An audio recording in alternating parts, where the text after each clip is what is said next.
Good morning student, कैसे हैं आप सब लोग बेटा। आई होप आप सब लोग बहुत अच्छे होंगे बेटा। सो बेटा, आपको इससे पहले वाली वीडियो में हमने चैप्टर 9 डिफरेंशियल इक्वेशन के बारे में आपको समझाया था। यहाँ आपको समझाया था कि डिफरेंशियल इक्वेशन को किस तरह सॉल्व किया जाता है, इसमें ऑर्डर डिफरेंस, उसके ऑर्डर और डिग्री किस तरह से फाइंड आउट की जाती है। अब आपका नेक्स्ट चैप्टर है आपका वेक्टर अलजेब्रा।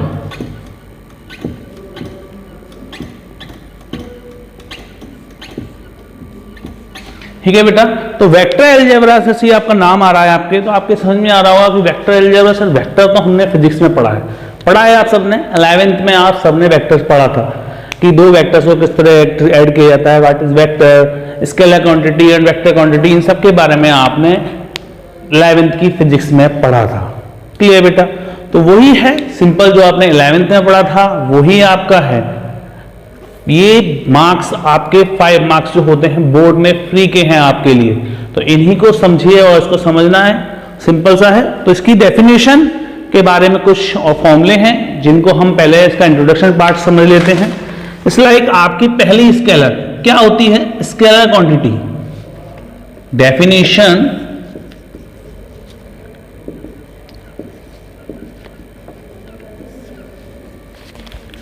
स्केलर क्वांटिटीज,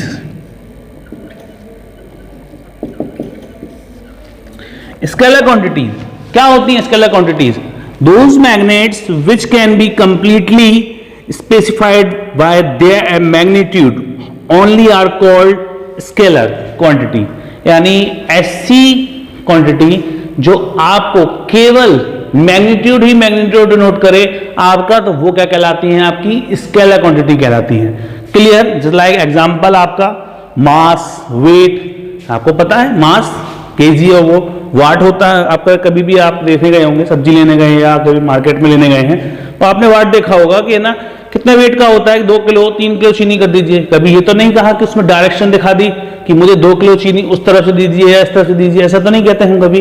तो जिस तरह केवल हम मैग्नीट्यूड दिखाते हैं, जहां केवल मैग्नीट्यूड की बात होती है, वहां पर आपका स्केलर क्वांटिटी आती है। जहां पर मैग्नीट्यूड और डायरेक्शन दोनों की बात होती है तो वो आपकी वेक्टर क्वांटिटी कहलाती है।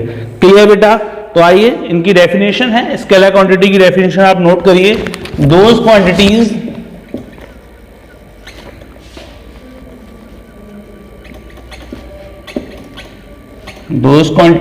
which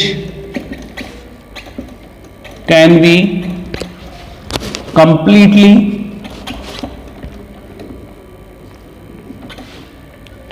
specified by their magnitude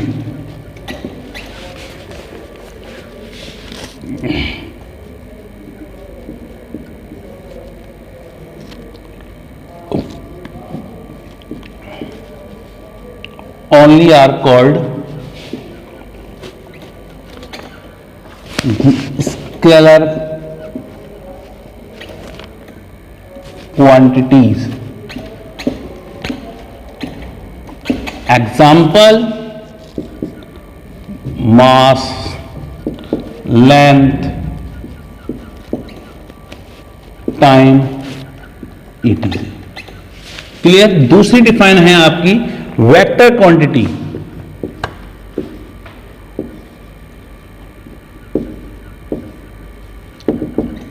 क्या लिखेंगे vector quantity? Those quantities which have those quantities which have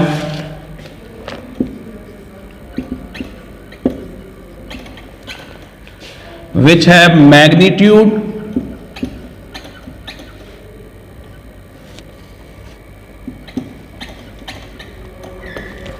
which has magnitude as well as direction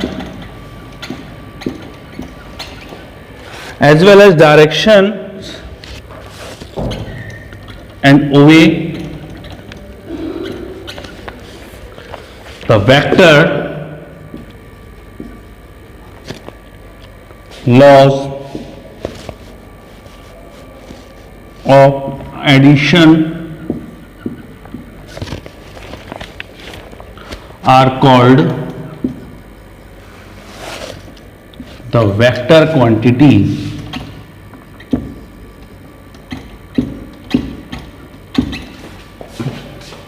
Example: displacement,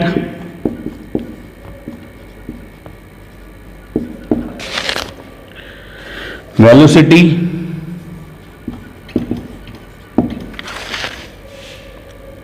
acceleration,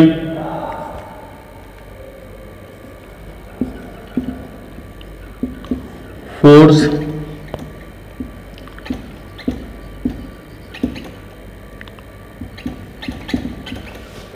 बेटा।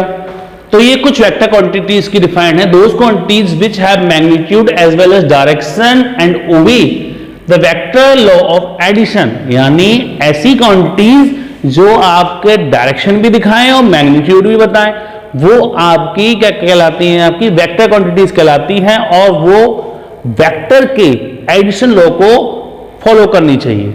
ठीक है। डिस्प्लेसमेंट है, डिस्प्लेसमेंट मतलब मैं यहां से आपको डायरेक्शन बताई मैंने कि आपको उस डायरेक्शन में 3 किलोमीटर चलना है, तो ये क्या हो गई डायरेक्शन। आपको वेलोसिटी दे दी कि इतनी स्पीड है, एक कार नॉर्थ डायरेक्शन में 30 किलोमीटर पर सेकंड की स्पीड से चल रही है, तो ये इसकी क्या है, वेलोसिटी है। एक्सीलरेशन निकालना, तो सब चीजें आपकी वेक्टर क्वांटिटीज में आती हैं।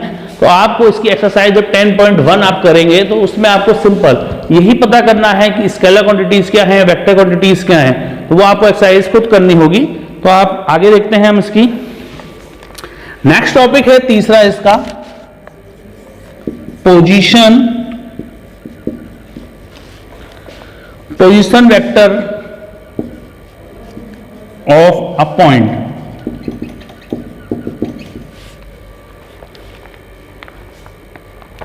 इसके लिए डिफाइन लिखेंगे, the vector OP is called the position vector of P with respect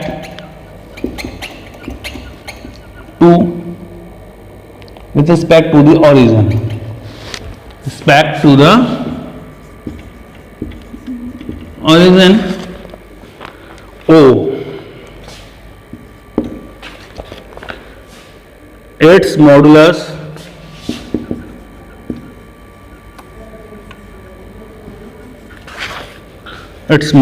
is represented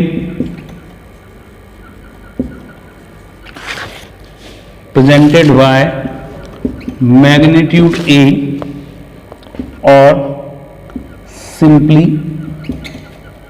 A से भी डिनोट करते हैं। क्लियर बेटा। अगर किसी आपको एक डायरेक्शन दी है, मान लीजिए इस तरह से कोई दिया था, एक यहां से डायरेक्शन जा रही थी कोई बी पर, ओ से चला कोई पॉइंट और इसकी डायरेक्शन दे रखी है मेरे को ए, तो द पी पॉइंट दिया है आपको यहां पर कोई, तो आपको कहा है the vector OP, OP vector लगा दिया ऊपर इसमें हमने तीर का निशान, is called the position vector of P. किसका पोजीशन वेक्टर कहलाएगा, पी का। किसके रिस्पेक्ट में, ओ के रिस्पेक्ट में। क्या डिस्टेंस आपको दी है, उसका मॉडुलस कितना दिया है, मॉडुलस ए। उसका आप जब मॉडुलस को रिप्रेजेंट करेंगे तो वो किससे डिनोट करेंगे, मॉडुलस ए से डिनोट करेंगे इसको। क्लियर बेटा। इसके बाद आता है इसका एडिशन। एडिशन आप सिंपल कर सकते हैं, आपको एडिशन निकालना आना चाहिए। आगे पढ़ेंगे हम टाइप्स ऑफ वेक्टर के बारे में, तो यहां तक आप इसे नोट कर लें। चलिए आगे देखते हैं।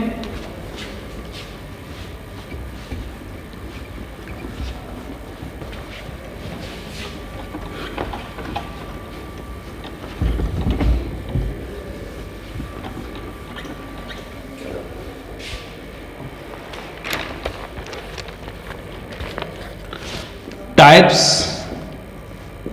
Of vectors.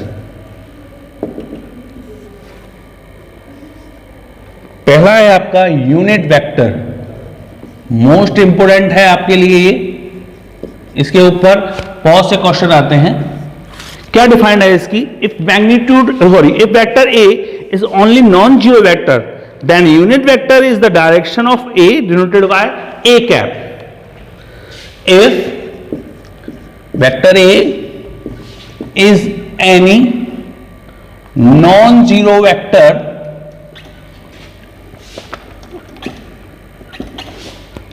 then unit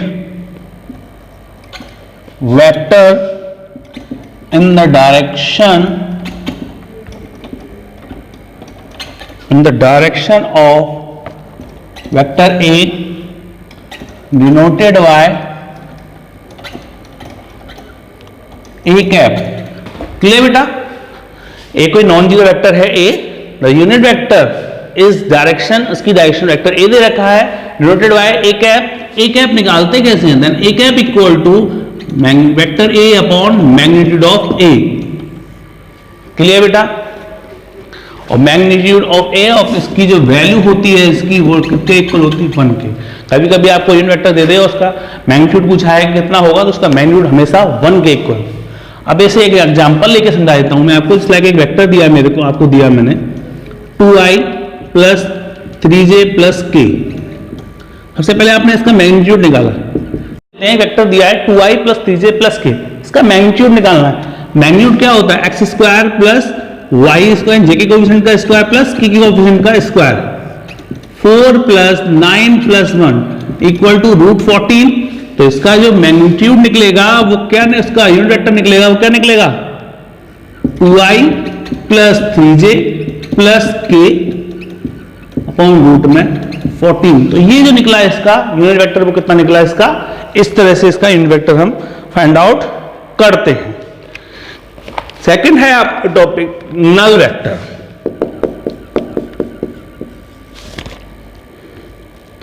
नल भी कह सकते हो आप इसे, जीरो वेक्टर भी कह सकते हैं आप इसे।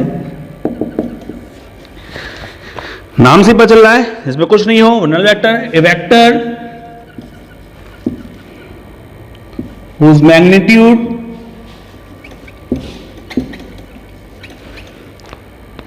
is 0 is called a null vector.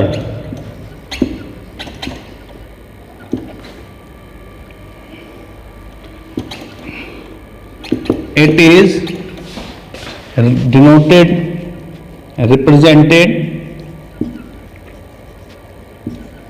by vector O और AA और BB। यानी जो वेक्टर जहां से शुरू हुआ वहीं पे खत्म हो गया। एक लाइक डिस्टेंस एक यहां पे है और मैं यहां से चल के यहां तक, यानी मैं कोई डिस्टेंस चलू ही नहीं, तो वो डिस्टेंस जब चला ही नहीं मैंने, तो उसकी क्या होगा? उसका वेक्टर कैसा होगा? कैसा होगा? जीरो वेक्टर यानी नल वेक्टर। क्यों? क्योंकि उसका कुछ मैग्नीट्यूड ही नहीं था।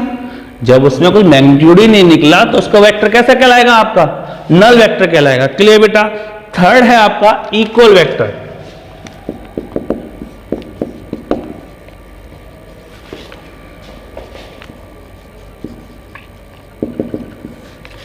थर्ड है आपका equal vector. If AB and CD are, if AB and CD are two parallel lines and AB equal to CD, then AB vector equal to किसके होगा? CD वेक्टर के। if A and B are two equal vector or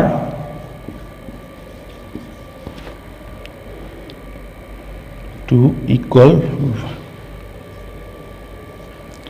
vectors, then vector A equal to vector B होगा। अगर दो parallel line दे रखी है जो आपस में इक्वल हैं, यानी AB और CD दोनों आपस में इक्वल हैं, तो उनके वेक्टर भी आपस में कैसे होंगे? उनकी डायरेक्शन भी सेम होंगी। यानी दोनों AB वेक्टर है और CD दोनों की डायरेक्शन भी सेम जा रही है, AB इस तरफ और CD इस तरफ, तो क्या होगा? दोनों वेक्टर भी कैसे होंगे? वो आपस में कैसे हो जाएंगे? वो इक्वल वेक्टर हो जाएंगे। क्लियर बेटा? उसके बाद फोर्थ पॉइंट आता है आपका like vector.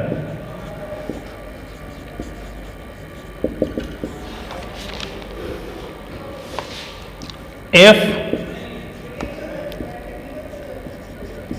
two vectors are in same direction,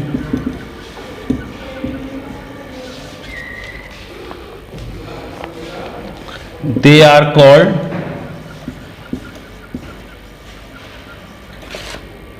like vector.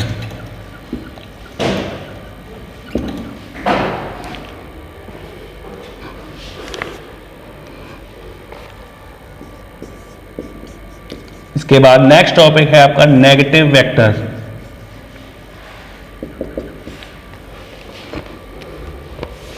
The vector whose magnitude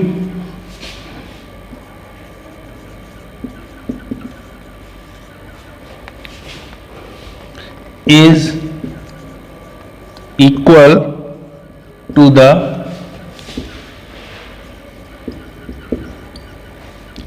magnitude of a given vector but opposite in direction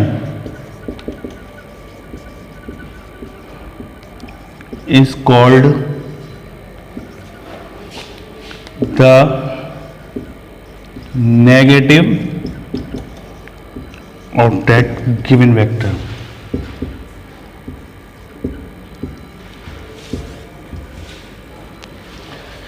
ठीक है बेटा. The vector which magnitude is equal to the given magnitude. को एक vector दिया है, दूसरा vector, दोनों के मैग्नीट्यूड अगर आपके इसमें इक्वल हैं बट दोनों की डायरेक्शन डिफरेंट है, तो वो वेक्टर दूसरा वेक्टर पहले वेक्टर के लिए कैसा हो जाएगा, उसका नेगेटिव वेक्टर हो जाएगा. क्लियर बेटा.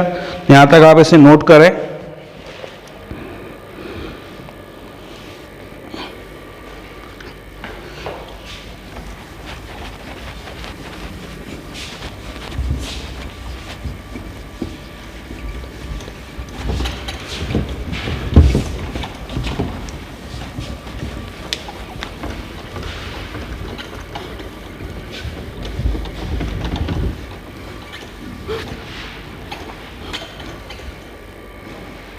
इसके बाद नेक्स्ट टॉपिक आता है बेटा आपका section formula.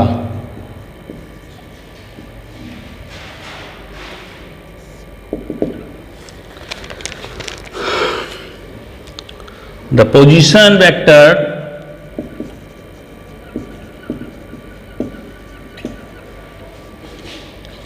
Of A point P, इसका वेक्टर R है, which divide internally in the ratio, internally the join of 2 points A and B, which position vector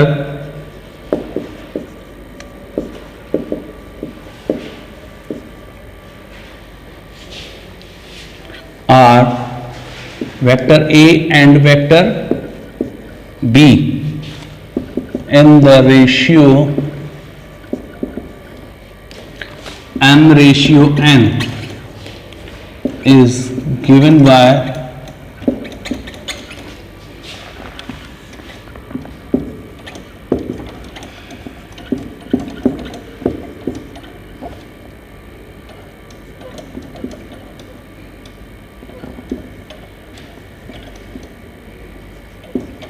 ठीक है. The position vector of a point P, जिसका vector कैसा है R, which divide internally the join 2 points A and B. इसके position vector क्या दे रखे हैं, vector A and B and the ratio m/n में. तो क्या होगा उसका formula, vector R equal to m OB plus MV plus NA upon m plus n. Clear बेटा. नोट कर लीजिए. इसी के बाद आता है आपका mid point. Mid point simple ratio में, तो vector r equal to a plus B upon two, क्योंकि m और n सेम रेशियो में जाते हैं, 1 प्लस 1 a plus B upon two. अगर यही उसने कह दे एक्सटर्नली कट करना है, वो एक्सटर्नली डिवीजन की जब बात हो तब क्या करेंगे आप, वेक्टर r इक्वल टू हो जाएगा m b minus N A upon m minus n। Next topic, centroid of a triangle.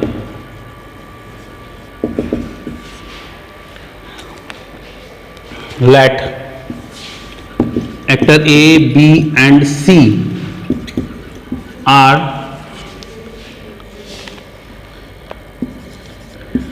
be the position vectors of vertices of a triangle ABC, then its centroid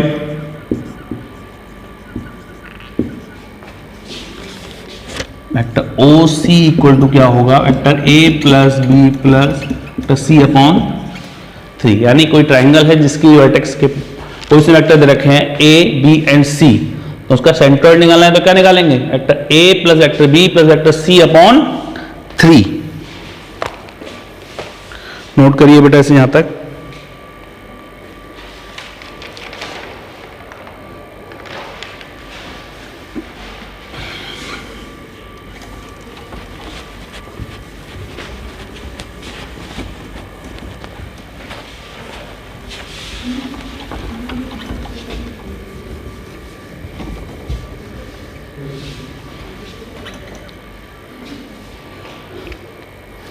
next topic आता है बेटा इसका direction cosine of a vectors. कोई आपको एक vector दिया, उसका direction cosine निकालना है, तो क्या लिखेंगे, इस तरह से इसका कोई एक रूल बनता है, इस तरह से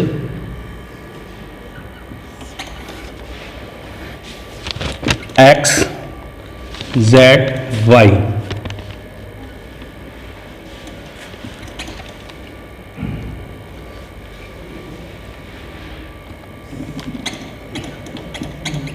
alpha gamma beta vector r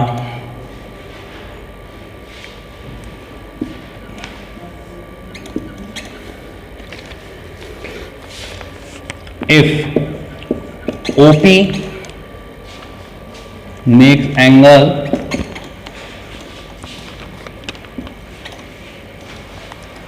of alpha, beta and gamma with x, y and z axis, then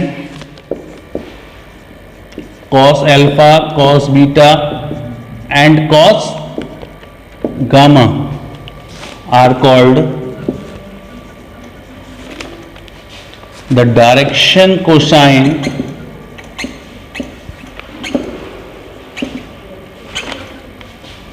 of OP.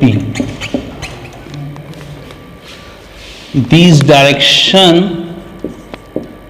cosines are represented by L, M and N। एक कोई वेक्टर दिया है लाइक आपको r equal to x i plus y j plus z के, आपको इनको अगर denote करना है तो l को किससे डिनोट करते हैं हम, l इक्वल टू तो हम डिनोट करते हैं cos alpha, m equal to cos beta and n equal to cos gamma. अगर हमने इसका मैग्नीट्यूड निकाला तो क्या निकलेगा आपका, root x square plus y square plus z square. अगर इनका L की वैल्यू निकालनी है तो L equal to cos alpha, it means x upon root में magnitude of r, m equal to cos beta then y upon magnitude of r and n equal to z upon magnitude of r, it means cos gamma. Clear बेटा? Now तीनों का square कर दीजिए। क्या किया मैंने? L square plus m square plus n square, क्या बना? X square plus y square plus z square, denominator में मैग्नीट्यूड ऑफ आर स्क्वायर, यही तो आएगा। मैग्नीट्यूड आर की वैल्यू कितनी थी? रूट में x square plus y square plus z square, तो क्या बना? X square plus y square plus z square upon x square plus y square plus z square. इससे ये कैंसिल आउट कितना आ गया? 1। तो इसके बीच में रिलेशन क्या निकला? L square plus m square plus n square equal to 1, यानी डायरेक्शन कोसाइन, अगर कोई वेक्टर दे रखा है उसके बीच के डायरेक्शन कोसाइन के बीच का रिलेशन क्या होता है? L square plus m square plus n square equal to 1। Clear बेटा?